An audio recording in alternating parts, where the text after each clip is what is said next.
ایک बीबी मसला पूछने आई, बड़ा परेशान कर गई। लोगों ने कहा हुजूर बीबी, फरमाने लगे मैंने घर के अंदर जगह बनाई हुई थी, एक पर्दा लटकता था, इस तरफ मैं बैठता था, उस तरफ अगर कोई औरत मसला पूछने आती तो पर्दे के उस पार बैठ के वो बात करती। तो मेरे बेटे ने मुझे आके बताया कि एक बूढ़ी औरत आई है बाहर मसला पूछने, तवज्जो करना जरा बात पर। फरमाते पर्दे के पीछे बिठाया, मैं भी बैठ गया तो बीबी आई और जचे तुले लफ्जों में फटाफट उसने बात शुरू कर दी। इमाम साहब फरमाते बूढ़ी थी पर उसने बात छेड़ी पर्दे के पीछे बैठ के, तो बड़े जचे तुले 2-3 जुमलों में कहने लगी, इमाम साहब मसला पूछना है। फिर मैं पूछो। कहते मैं बड़ा तैयार था और मैं अल्लाह ने बड़ा इल्म से उन्हें नवाजा था। कहते मैं परेशान कभी नहीं हुआ था, लेकिन ये बीबी परेशान कर गई। फरमाते हैं मैंने कहा बीबी पूछो।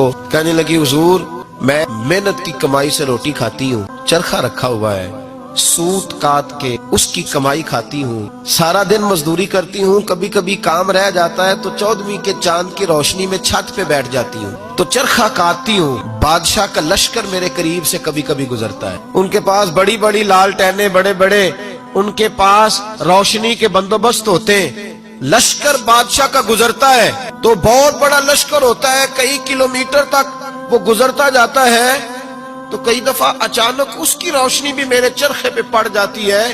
मसला ये पूछना है कि उस रोशनी में जो मैं सूत काटती हूँ उसकी कमाई मेरे लिए हलाल है कि हराम है। इमाम अहमद बिन हंबल फरमाते हैं मैं तड़प के रोया। बीबी तो कभी किसी ने पूछा ही नहीं, इतनी बारीक